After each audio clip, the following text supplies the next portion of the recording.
दी channel, कैसे हैं आप सभी। मेरे सामने खड़ी है KTM की ड्यूक 350, मतलब ये 390 नाम है, बट इंजन इसके अंदर आपको 349 सीसी वाला मिलता है। एंड आज इसका एक राइड रिव्यू करने वाले हैं, कैसी रहने वाली है बाइक, क्या क्या चीज़ें इस बाइक के अंदर मिलती हैं, उन सभी चीज़ों के बारे में। देखो, लुक्स एंड डिज़ाइन से मुझे नहीं लगता कि किसी को भी शिकायत होगी। काफ़ी ज़्यादा सेक्सी कलर जो है यहाँ पर आपको मिलता है, ब्लैक। मतलब जिन लोगों को ज़्यादा भड़कीला ऑरेंज नहीं चाहिए तो आप डेफिनेटली इसकी तरफ जा सकते हो। बाकी इसके अंदर एक R वाला वेरियंट भी आता है, उसके बारे में भी थोड़ा बहुत बात करेंगे। बाकी फ़िलहाल बात करते हैं इस बाइक के बारे में कि कैसी रहने वाली है ये मशीन, क्या आपको लेनी चाहिए नहीं लेनी चाहिए, उन सभी चीज़ों के बारे में आज की वीडियो में। सबसे पहली चीज़, अगर आप इस बाइक की सीट हाइट देखोगे, सिर्फ और सिर्फ 800 mm सीट हाइट है, जिसकी वजह से क्या है कि ये ईजी एक्सेसिबल है। अगर कोई बंदा ज़्यादा लंबा है तो भाई उसके लिए क्या है, एडजस्टमेंट्स है, तो आप उस हिसाब से जो हो कर सकते हो। बाकी मेरी 5'5" हाइट है यार, बहुत आराम से मेरे पैर आते हैं। कोई छोटे से छोटा बंदा भी रहेगा ना, उसको भी मुझे लगता नहीं है कि कोई दिक्कत या फिर कोई भी परेशानी जो होगी, बहुत आराम से जो है इस बाइक को चला लेगा। सो वो एक चीज़ जो है वो यहाँ पर है। एंड जिस चीज़ के लिए जानी जाती है, तो इसके लिए मैं ये बोलना चाहता हूँ, इससे पहले वाली जो OG 390 आती थी या जो अभी R के नाम से आती है, सो इसमें और इसमें एक्चुअल में आपको थोड़ा बहुत डिफरेंस तो फील होगा। जिस बंदे ने पहले चला रखी है, जैसे मैंने पहले वाली चला रखी है, अब मैं इसको चला रहा हूँ, तो मुझे हल्का फुल्का लैग जो वो फील हो रहा है, टॉर्क में हल्की फुल्की कमी है। एंड उसी के साथ पावर में हल्का फुल्का जो हो ड्रॉप इस बाइक के अंदर है। बट अगर आपने नहीं चलाई कभी भी, जो पुरानी वाली आती थी, एंड डायरेक्ट आप इसके ऊपर जाते हो, तो मुझे लगता नहीं है कि आपको ऐसा पावर में जो हो डिफरेंस मिलने वाला है। मतलब आप ऐसे कहोगे कि हाँ ठीक है भाई, बहुत इनफ पावर है। एंड सच में है, इसको ना इशारा चाहिए, बस हल्का सा थ्रॉटल देती है एंड ऐसा गोली होने के लिए हो जाती है। सो ये एक चीज़ जो मुझे काफ़ी पसंद है। लाइक जिन बंदों को KTM चाहिए, या फिर जिन बंदों को ऐसा चाहिए कि नहीं भाई एकदम सुप्रीम पावर चाहिए, मतलब बड़े 300 सीसी का इंजन हो मेरे पास, बट पूरी की पूरी मार्केट के अंदर जितनी भी 350 सीसी की बाइक आती है उनसे सबसे ज़्यादा पावरफुल होनी चाहिए। एंड वो बाइक यही है। मतलब NS देख लो, ट्रैम देख लो, सबके अंदर पावर ड्रॉप हुआ है, बट इसके जितने पावर आपको कोई भी बाइक ऑफर नहीं करने वाली, कोई सी भी बाइक नहीं करने वाली। सो वो एक चीज़ जो है यहाँ पर आपको देखनी पड़ेगी कि आपके अकॉर्डिंग, आपके हिसाब से जो है वो कितना आपके लिए सफिशिएंट है। सो ये चीज़ है। अगर आपको एकदम एक्सट्रीम पावर चाहिए तो मैं तो आँख बंद करके मोबाइल चले जाओ। अच्छा, सेकेंड चीज़ जो मैंने इसके अंदर ऑब्जर्व करी वो है वाइब्रेशंस। इसके अंदर वाइब्रेशंस कम है। मतलब 349 सीसी वाले इंजन के अंदर मुझे वाइब्रेशन इसलिए कम लग रही है बिकॉज जो 399 वाला इंजन चलाया था ना, उसके अंदर मुझे थोड़ी सी वाइब्रेशन ज़्यादा लग रही थी। ये थोड़ी सी ज़्यादा स्मूथ चल रही है। मतलब वो थोड़ा इरिटेट करती थी वाइब्रेशंस के मामले में। वो है कि अगर आप रोज़ रोज़ चलाने लगो तो कह नहीं सकते। एंड KTM के साथ थोड़ा सा है कि वाइब्रेशन जो आपको मिलती है। तो अगर आप वाइब्रेशन से परेशान रहते थे जो पुरानी वाली आती थी, एंड आपको वाइब्रेशन थोड़ी कम चाहिए, तो ये डेफिनेटली आपके लिए काम करेगी। वहाँ पर कोई शिकायत नहीं होनी चाहिए मेरे हिसाब से। एंड अब थोड़ा बहुत बात करते हैं कि रियल लाइफ में जो चलाते हैं हम जब प्रैक्टिकली, तो ये कितना ज़्यादा जो हो अच्छा फील कराती है। अभी मैं चल रहा हूँ ट्रैफिक में, लाइक जैसे अगर आप इसको सोच रहे हो कि ऑफिस के लिए भी मैं जो है परचेज़ करना चाहता हूँ, मतलब मुझे कभी कभार जाना पड़ जाए, मैं रेगुलर बेसिस पे भी अगर जाना चाहता हूँ, तो क्या ये मेरे लिए सही है? मेरे को लगता है कि भाई ये बहुत प्रैक्टिकल है। मतलब कोई भी दिक्कत जो हो वो नहीं आपको फेस करने को मिलेगी। मेरे कहने का ये है कि एक तो सबसे पहली चीज़, इस बाइक को सबसे अच्छी चीज़ पता है क्या बनाती है? वो इस बाइक का वेट है। मतलब 400 सीसी के अदर, लाइक मैं एक कंपैरिजन नहीं कर रहा हूँ, बस मैं आपको बताने के लिए बता रहा हूँ। लाइक आप डोमिनार को रख लो। अब डोमिनार को अगर आप रखोगे तो वो इतनी भारी है कि आपको चलाने में इतना इरिटेट करेगी ना कि मैं क्या बताऊँ। बट वहीं अगर आप ड्यूक 390 को देखते हो तो इसको टॉगल करना, इसको जिगजैग करना या फ्लिक करना बहुत ईजी है। मतलब मुझे सोचना नहीं पड़ेगा कि आगे ट्रैफिक है तो मैं यहाँ से नहीं निकाल सकता, मैं वहाँ से नहीं निकाल सकता, क्योंकि 168 kg का अराउंड वेट है। तो देखो, मैं बहुत आराम से जो है उसको जिगजैग करके निकाल सकता हूँ। ट्रैफिक फिल्टर करना है, मुझे कोई ऑब्जेक्शन नहीं होने वाला इस बाइक से। सो KTM की ये चीज़ एक सबसे अच्छा प्लस पॉइंट बनाती है रेगुलर बेसिस पे भी अगर आपको चलना है। एंड हाईवे पे भी चलोगे तो वहाँ पे भी स्टेबिलिटी एंड बाकी सारी चीज़ें बहुत अच्छी हैं इसकी। अच्छा, एक चीज़ के बारे में बात करते हैं, हीटिंग इशू। ये थोड़ा इंपॉर्टेंट क्वेश्चन रहता है लोगों का कि भाई जब मैं जाम में इसको चलाऊँगा तब मेरा पैरों की क्या हालत होगी, मतलब ठीक ठाक सलामत रहेंगे या जल जाएंगे, क्या होगा? सो देखो, इसके लिए मैं ये कहना चाहता हूँ कि यहाँ पर अगर आप लोग देखते हो हीटिंग इशू, तो एंड इसके अंदर कुछ ज़्यादा ही हाई कंप्रेशन है। बिकॉज KTM को पावर चाहिए, KTM को पावर निकालना है ताकि वो आपको मज़ा जो है वो दिला सकें। सो उस कंडीशन में मेरा यहाँ पर ये कहना है कि इस बाइक के अंदर आप लोगों को हीटिंग इशू जो हो वो फील होगा, स्पेशली अगर आप ट्रैफिक में हो। जैसे देखो, अभी मैं चल रहा हूँ तो मुझे इतना फील नहीं हो रहा, ठीक है, मैनेजेबल है कि हाँ चल, मैंने जूते एंड जिन सारी चीज़ें पहन रखी है तो मेरा काम चल रहा है। बट अगर आप हाफ पैंट में एंड बाकी सारी चीज़ों में सोचो कि मैं इसे चला लूँगा और मेरे को कोई दिक्कत नहीं होगी, सो भाई मुझे तो नहीं लगता कि ऐसा कुछ होने वाला है। आपको ज़रूर डेफिनेटली फील हो सकती है वो प्रॉब्लम्स। सो उस चीज़ का जो हो ध्यान में रखिएगा। स्टिल ये अभी भी जो हो बीस्ट है, ऐसा नहीं है कि इसके अंदर इंजन जो हो छोटा कर दिया तो इसमें पावर का आपको फील नहीं होता। पावर डेफिनेटली जो हो बहुत ज़बरदस्त है। अच्छा, एक चीज़ मुझे और अच्छी लगी, मतलब मैंने को ना थोड़ा सा ऐसा लगा, जितनी भी बाइक्स आजकल के टाइम में आ रही है ना, तो थोड़ा सा मतलब हो सकता है क्या पता मैं यूज़ ना करता हूँ इस वजह से, बट इसका जो क्रूज़ कंट्रोल है ना वो उतना कॉम्प्लिकेटेड नहीं है। बाकी बाइक्स का मुझे थोड़ा सा कॉम्प्लिकेटेड लगता है कि 2 बार ऐसे बटन दबाओ, 1 बार ये करो। इसमें सिंपल आपको कुछ नहीं करना, एक बार बार इसको प्रेस करना है एंड उसके बाद क्या करना है, नीचे वाले को ना सिर्फ प्रेस करके रखना है एंड ये आपका जो है वो एक्टिवेट हो गया क्रूज़ कंट्रोल। वैसे इसमें काम नहीं आएगा बट यहाँ पर जो है ये बहुत अच्छे तरीके से एक्टिवेट हो जाता है। एंड इसकी अगर मैं बात करता हूँ कितना ज़्यादा जो है वो एक्यूरेट है, तो मैं ये बोलूँगा कि मैं इस ब्रेक को सिर्फ इतना सा पुश कर रहा हूँ, हल्का सा बिल्कुल टच करता हूँ भाई, ये तुरंत डीएक्टिवेट होता है। तो आप समझ सकते हो लाइक अगर आप गियर अप एंड डाउन कर रहे हो या क्लच को यूज़ कर रहे हो, ब्रेक को यूज़ कर रहे हो, सो तुरंत जो है ये डीएक्टिवेट हो जाएगा। तो आपको ऐसे टेंशन लेने वाली बात नहीं है कि भाई कहीं चला पता चला मैं यहाँ पे क्या कहते हैं कम करने के चक्कर में क्रूज़ कंट्रोल को कम करना चाहता हूँ, वो हो ही नहीं रहा एंड सीधे बाइक जा करके किसी चीज़ से हिट हो गई या ऐसा कुछ भी नहीं है। बहुत परफेक्टली जो है ये काम करता है, तो ज़रूर अच्छा रहेगा। देखो वैसे तो सिटी में काम नहीं आएगा जैसा अभी मैं चल रहा हूँ, तो इसमें क्या ही काम आना है, इसमें इसका कुछ भी काम नहीं आना। बट हाँ ये है कि अगर आप लोग हाईवे रनिंग ज़्यादा करते हो या लॉन्ग राइड्स करते हो तो उसमें ये थोड़ा सा बस आपको हेल्पफुल करेगा कि ये जो थ्रॉटल है वो पकड़ के रखना नहीं पड़ेगा, जिसकी वजह से हाथों में दर्द एंड बाकी सारी चीज़ें जो है वो नहीं होंगी। बाकी अब बात करते हैं ब्रेकिंग, टायर एंड सस्पेंशन के बारे में। सो भाई ब्रेकिंग के लिए तो मैं इस बाइक को ना 10 on 10 देना चाहूँगा।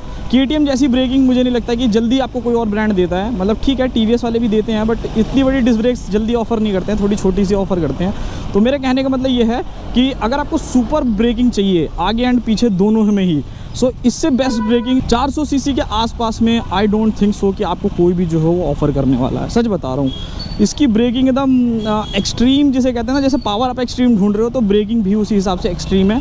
जितने पैसे आप खर्च करते हो उस हिसाब से आपको जो चीज़ें हैं वो ऑफर करी जाती हैं। थोड़ा सा सस्पेंशन के बारे में बात करते हैं। जो कंपनी की तरफ से प्रीसेट होकर के आया होता है वो तो भाई आपको पता ही है कि इसके अंदर स्टिफर साइड रहेगा, बिकॉज आप कॉर्नरिंग कर रहे हो, लीन कर रहे हो, उन सारी चीज़ों को देखते हुए कंपनी जो है यहाँ पर हार्डर साइड रखती है। बट एक चीज़ मुझे KTM की काफ़ी अच्छी लगी एंड इसके अंदर ना कोई ऐसा नहीं कर रखा है इन लोगों ने कि अलग से जो है वो चीज़ें खरीदनी पड़ेगी। लाइक अगर आप वही जाओगे ना, जैसे अपाचे जो 310 RR आती है तो उसके अंदर क्या है कि हर चीज़ अलग अलग कर रखी है। मतलब ठीक है वो भी एक अच्छी चीज़ है बट इसके अंदर क्या है कि एक पूरा का पूरा पैकेज है कि डायरेक्ट आप जो है बाइक को ले सकते हो। तो इसके अंदर सस्पेंशन जो दे रखे हैं ना वो एडजस्टेबल सस्पेंशन है, आप इसको अपने अकॉर्डिंग एडजस्ट कर सकते हो। आपको ट्रैक पे चलना है आप इसे हार्डर साइड कर सकते हो। आप लोग चल रहे हो कि नहीं भाई मेरे को थोड़ा सा सॉफ्टर साइड चाहिए तो आप इसको कंप्रेस करना चाहते हो, रिबाउंड करना चाहते हो, सभी चीज़ें जो हो आराम से आप कर सकते हो, रियर वाला भी एंड फ्रंट वाला भी। सो ये एक थोड़ा सा मेरे को अच्छा लगा, मतलब और अच्छा खासा फ़र्क पड़ता है। ऐसा नहीं है कि सॉफ्टर साइड करोगे तो ये स्टिल हार्डर रहेगा, हल्का सा जो सस्पेंशन का सेटअप है ना वो बहुत प्यारा हो जाता है। मतलब बाउंसी जिसे कहते हैं ना, थोड़ा सा वैसा जो हो आपको फीडबैक मिलेगा। बाकी बहुत देर हो गई भाई बात करते हो, भगाई तो मैंने बिल्कुल भी नहीं, थोड़ा सा भगाते हैं। 390 की ये चीज़ भाई मतलब मैं कैसे समझाऊँ, जिस बंदे ने चला रखी है उसे तो समझ में आएगा बट जो बंदा लेना चाहता है ना इस बाइक को एकदम अल्टीमेट, अगर आप चाहते हो कि आपने ऑलरेडी 200 सीसी की बाइक्स चला रखी हैं, आप नहीं चाहते कि 250-300 जाना चाहते हो, सीधा चाहते हो कि नहीं थोड़ा सा अच्छा पावर मेरे को मिल जाए, सो मुझे लगता है कि ये भी बहुत ज़्यादा बढ़िया है। बट हाँ बिगिनर्स के लिए मैं नहीं थोड़ा रिकमेंड नहीं करता। देखो चलाने वाला हर इंसान चलाता है, ऐसा नहीं है कि चला नहीं सकता बिगिनर्स अगर लेता है तो भाई थोड़ा सा भाई समझो बाइक को पहले कि हाँ इतना पावर मेरे हाथ लग रहा है, मैं इसको सही से यूज़ कर सकता हूँ नहीं कर सकता हूँ, कैसे मेरे को रोकना है बाइक को, तो वो चीज़ है। बट हाँ अगर आप बिल्कुल ही बिगिनर हो तो थोड़ा सा मैं आपको ये सजेशन दूंगा कि पहले थोड़ा किसी बाइक का हाथ साफ कर लो। बाकी अगर आपने 150-200 सीसी चला रखी है, आप एक अच्छा अपग्रेड करना चाहते हो, so this is a very good machine. Mileage के बारे में बात कर लेते हैं लगे हाथ की, भाई माइलेज कितना देती है, तो भाई मैं तो यहाँ पर यही बोलूँगा ये खून पिएगी और बहुत अच्छा खासा पिएगी।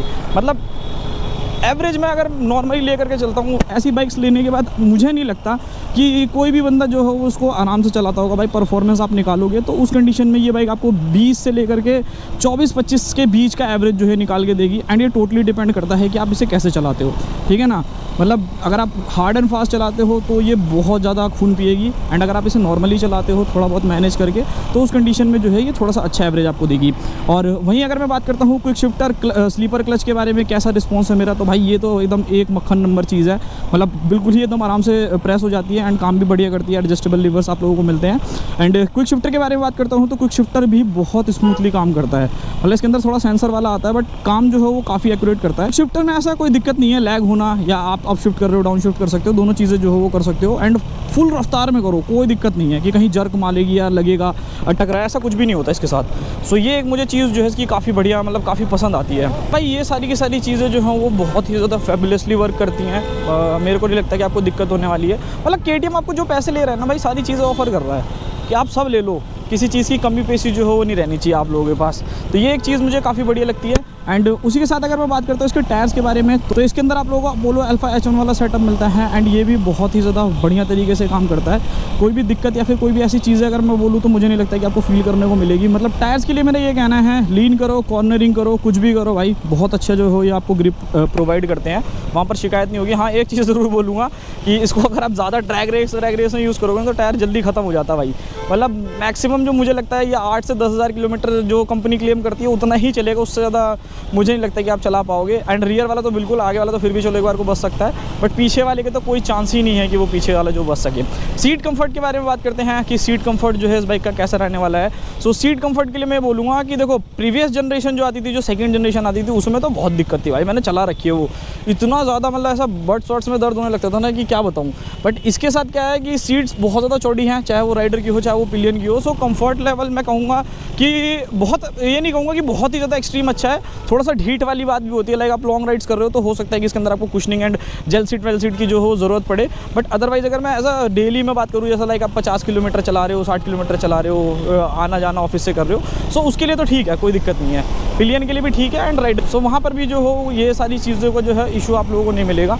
एंड वेट वाइज तो भाई मैं क्या बोलूँ, चुम्मी है भाई ये। मतलब मैं बस यही कह सकता हूँ कि इससे कम क्या लोगे 400 सीसी में, सारी भारी हैं, सारी की सारी। चाहे मैं स्पीड 400 के बारे में बात करूँ, NS के बारे में, डोमिनार के बारे में, 310 भी शायद आई थी, मुझे लगता है इससे भारी है, 1 आधी किलो ही भारी है, मगर है भारी। जो आपकी RTR आती है ना, RTR 310, वो भी शायद मुझे लगता है, जहाँ तक मुझे मालूम है, तो उससे थोड़ी सी भारी ही है। सो वो एक चीज़ जो है, पावर टू वेट रेशियो इस बाइक का काफ़ी गजब का है। क्रूज़ कंट्रोल है, हैज़ार्ड लाइट है, बाकी सारे स्विचेज़ हैं, और आपको इंटीग्रेटेड किल स्विच मिलता है, प्रॉपर TFT डिस्प्ले है एंड इसके अंदर आपको मोड जोड्स बहुत सारी चीज़ें मिलेगी, स्पोर्ट्स, स्ट्रीट, सारे के सारे मोड जो हो लगा करके आप चला सकते हो, बहुत मज़ा आएगा आप लोगों को। के सारे मोड जो है वो बहुत ही ज़्यादा ज़बरदस्त हैं, तो आपको बहुत ज़्यादा मज़ा आएगा, कोई दिक्कत जो है वो नहीं होगी मेरे हिसाब से। सारे के सारे फीचर्स है भाई, फीचर्स वाइज तो मुझे लगता ही नहीं है कि कोई कमी जो है वो रहने वाली है। चाहे आप ट्रैक्शन कंट्रोल देखो, चाहे आप स्विचेबल ABS देखो, मतलब मैं जिस फीचर का नाम लोगे ना भाई, ऑलमोस्ट इस बाइक के अंदर आएगा ही आएगा। तो यही चीज़ कहना चाहता हूँ, बढ़िया है। अच्छा, अब मेन क्वेश्चन आता है कि भाई देखो 390R भी आती है जो OG वाली है, क्या मैं वो ले लूँ? तो देखो वहाँ पर आपको सीधा देने पड़ेंगे 70,000 रुपये एक्स्ट्रा। तो अगर आप चाहते हो कि नहीं इससे भी ऊपर जाना है, मुझे इससे भी ज़्यादा पावर चाहिए, सो उस कंडीशन में तो यही बोलना चाहता हूँ कि भाई वो बाइक जो है उस पर थोड़े से ज़्यादा पैसे खर्च करो एंड उसकी तरफ जा सकते हो। बाकी अगर आप NS से कंपेयर कर रहे हो तो उन सब के लिए तो मैं बस यही बोलना चाहता हूँ कि वो वैल्यू फॉर मनी है। NS RTR को देखते हो तो अगर आपको थोड़ा कम पावर चाहिए, बहुत ज़्यादा पावर के शौकीन नहीं हो, तो उसकी तरफ जो हो डेफिनेटली जा सकते हो। सो उसकी तरफ जो जा सकते हो, भी अच्छी है, बट थोड़ा सा उसमें मुझे लगता है इससे भी ज़्यादा वाइब्रेशंस है यार। वाइब्रेशंस के मामले में कुछ ज़्यादा ही वाइब्रेट करती है। एक आधी कमियां हैं TVS वालों की, वो पता नहीं सुधारते क्यों नहीं है, मुझे समझ में नहीं आता थोड़ा। सो ये सारी की सारी चीज़ें हैं जो कि आपको अपने हिसाब से देखनी पड़ेंगी। सो NS 400 के लिए यही कहूँगा भाई, वो वैल्यू फॉर मनी है। अगर आपको वैल्यू फॉर मनी प्रोडक्ट चाहिए, ज़्यादा पैसे खर्च नहीं करना चाहते हो, ठीक ठाक पावर चाहते हो, ठीक ठाक फीचर्स चाहते हो, लुक से थोड़ा सा कॉम्प्रोमाइज़ कर सकते हो, उसकी तरफ चले जाओ।